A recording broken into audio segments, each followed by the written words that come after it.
Okay. So phase 3. This one's the more complex. A lot of stuff went down here. So this is when when I discovered of his sociopath diagnosis. I took him to a surprise polygraph exam, which was the second. Oh, and he's passed both of them. We'll talk more about that in a minute, or maybe later, I don't know. So the guy actually told me when I came in for us all to go over the results, he led up to that moment going, basically, unless your husband is a sociopath, he's telling the truth.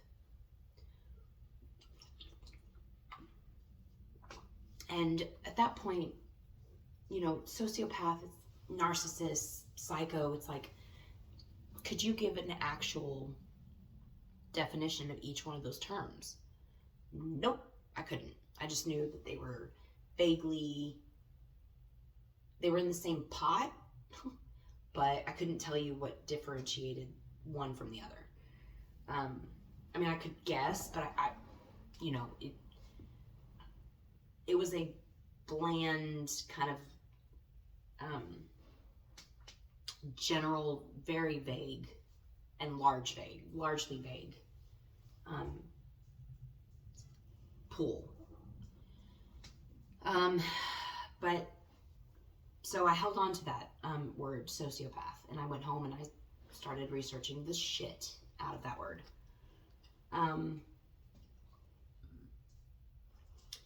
I was subjected to physical abuse. He had his hand over my throat as I was pinned against the wall, and he punched a hole into the wall. In fact, I'm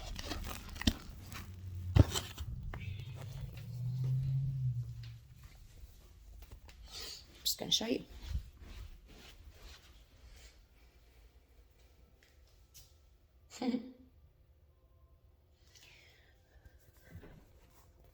I was right here.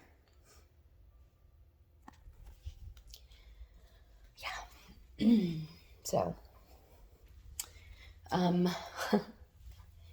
the physical abuse, which that's happened before between us, but I thought that it was drug related, because we did drugs. The denial and gaslighting continued, of course, because the sociopath is never going to admit that they were wrong or that they did what they did. Credit destruction and credit card abandoned. So this kind of goes hand in hand, because he and I agreed that we wanted me to be an at-home mom. So for the last 2 years, I have not been working. I have been at home taking care of our daughter. And he and I agreed that he would pay my one credit card, and it's not an obscene amount. It's like a $1,000 limit. I'm very particular about credit cards and that whole industry and how it works. After he got me to agree to max out my credit card by living off of it while work was hard, work was not very consistent for him at one point, so he convinced me to use the credit cards instead of the debit cards, which at the time, made sense. So after, I didn't just bow down and be like, okay, right away. It took a few conversations for us of us having before I was sold on it. But ultimately, my credit went on the back burner. My credit card got maxed out, and a promise to pay on it and pay it off, both promises at different times, were promised and were never done. So my credit card has now gone delinquent. They're calling me harassingly.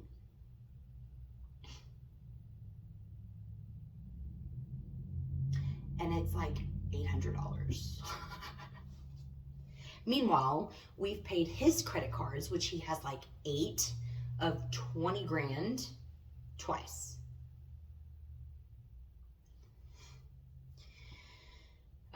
So he has now destroyed my credit. And I plan on suing him for that. I think it's credit defamation. I don't even know what it is. I wrote it down somewhere. Yeah, I will definitely be pursuing that. Because not only did he do my credit wrong that way, we're now undergoing an eviction. Which today we had court. He didn't show because, again, he doesn't show for any of that.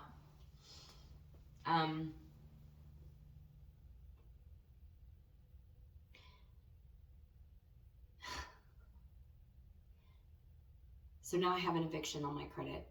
He does too, but he's also got better credit than I do. Remember that. Oh, and a job, and money, and a car. So he's good. His want is minimal. He might need a place eventually. But he's got options. So his want is really, his need and want, I guess, is not high on the list. Mine, however, I need a car. I need a place to stay. I need a job. I need money. I'm the polar opposite of him. And I swear to God, it's like he knew it. It's like he set this up. We'll get into more of that later. Okay. So he took my car. When we had agreed to get married, I told him that I wanted a car. And I wanted the car of my choosing. That was my car. We saw it. That was my car. The entire time we were sitting in the lobby, going back and forth between the car guys, trying to get us approved. It was my car. He didn't put me on the title because of my credit, though. See how that worked out? Ultimately, though, I drive off the lot. I'm driving it because, again, it's my car. That's what we had agreed on. I marry you, I get this car. So he has taken that, left me with the vehicle that he had prior, which he did a number on leading up to. He did a number on it, making it a piece of shit. Truly. Plus the fact that it gets 10 miles to the gallon, so it's not gas efficient whatsoever, literally 10 miles to the gallon. And it has over almost 350,000 miles on it.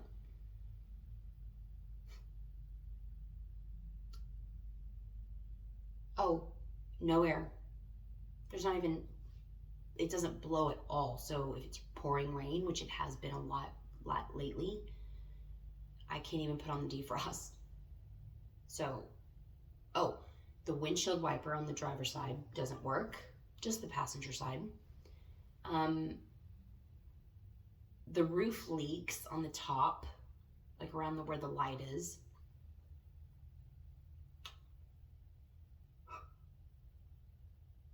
The windshield is cool, it needs to be replaced. It's almost a hazard. The side mirrors are barely hanging on. He did really good at making sure to leave me a piece of shit when it wasn't a piece of shit when he bought it. But he made it a piece of shit.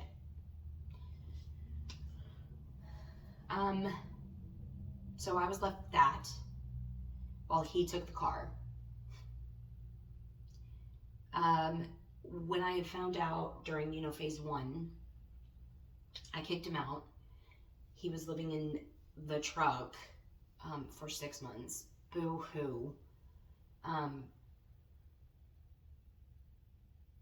He was paying me a quarter of his income, which is, in the state of Texas, what any court or judge would rule be paid to the parent of primary care to the child, me.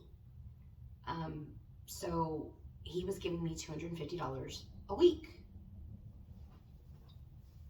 Well, since then, he sporadically won't pay me, sometimes will pay me. And then what he is paying me now is half that. He now pays me $150. Right at the time in my life where I need a job, where I need a car, where I need a place to stay, where he has left me in the most vulnerable position I've ever been in my life.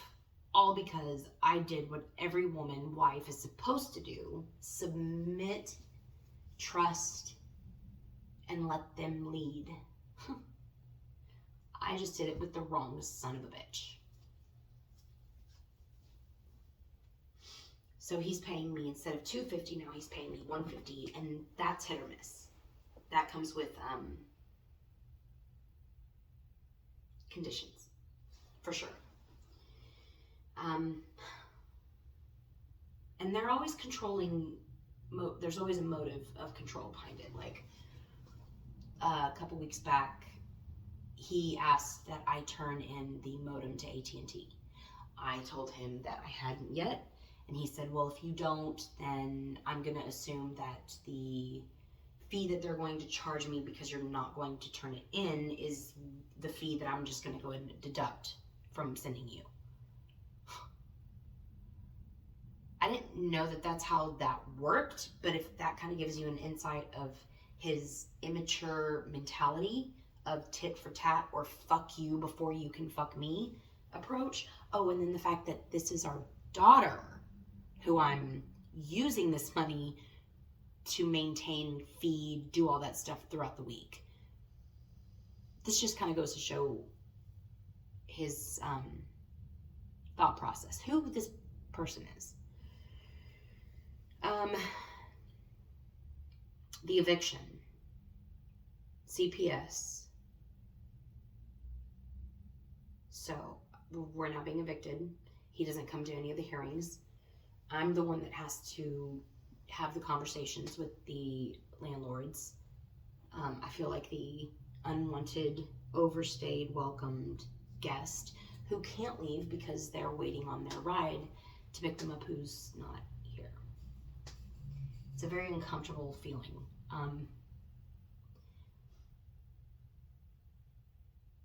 Because, 2 months now, and I've been living here and not paid rent, and meanwhile, he took off. He packed his bags and got the fuck out of Dodge.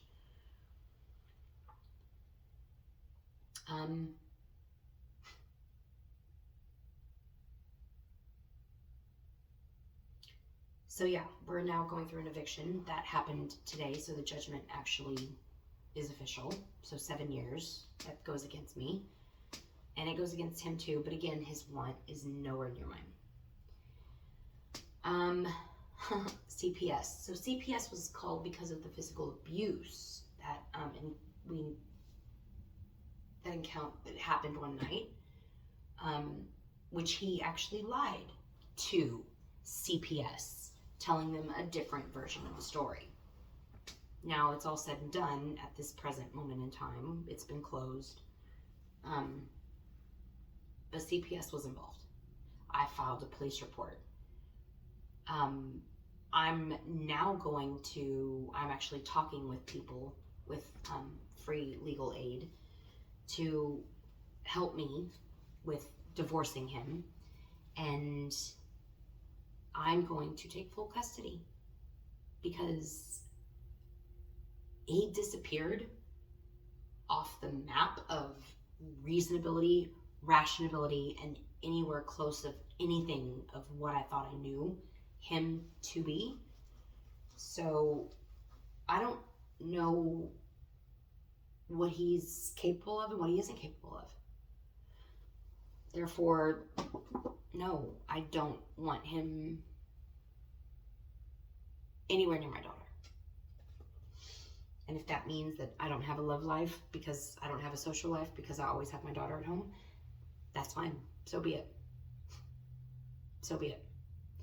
Because I'd rather devote that to a good cause than to be selfish in my need and risk her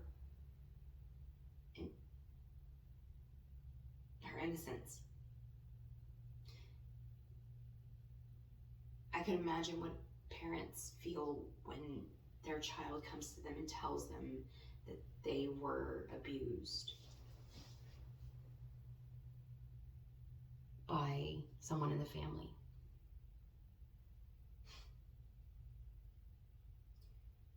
And that moment of spotlight on you while everything else kind of like shatters away, but you kind of get bigger and bigger and bigger.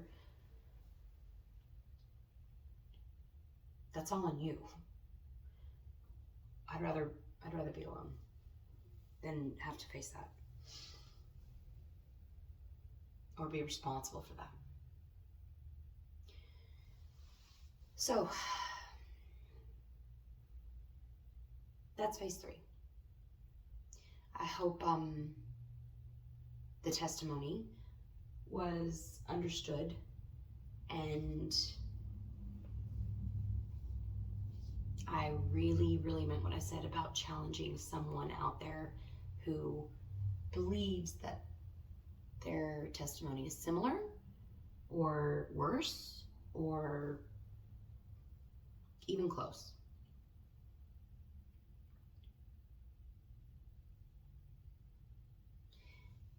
If you've ever had to sit and watch your cheating spouse in the act over and over and over, or hear it so much, in fact, that you know what they're like, you visualize it. And we're pretty visual creatures, women.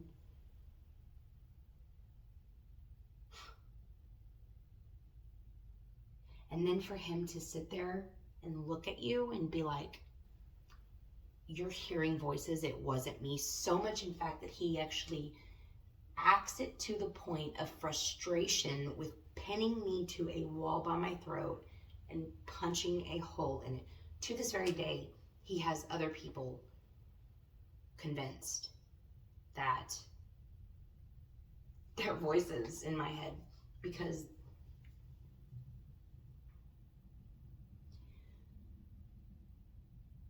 it's almost like he knew what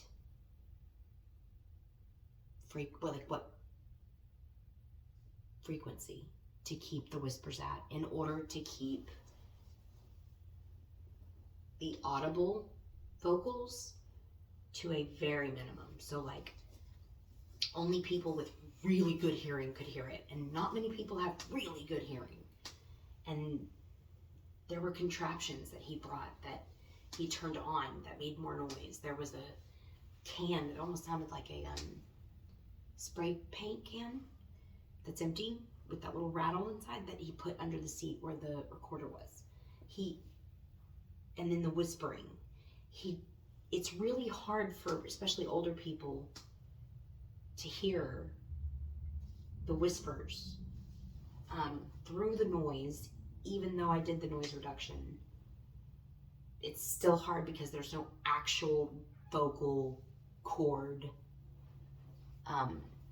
being introduced. It's all in whisper. So you like have to listen to it thousands of times in order to have that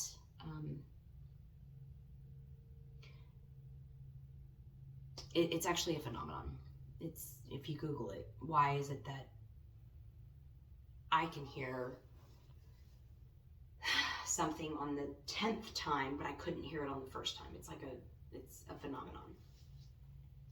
But anyways, it's literally like he knew exactly what pitch, what frequency, what noises, like to make it almost impossible for people to hear, the people that he has convinced that he didn't do this.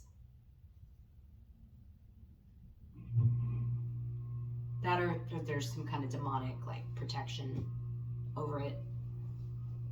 Wouldn't be surprised.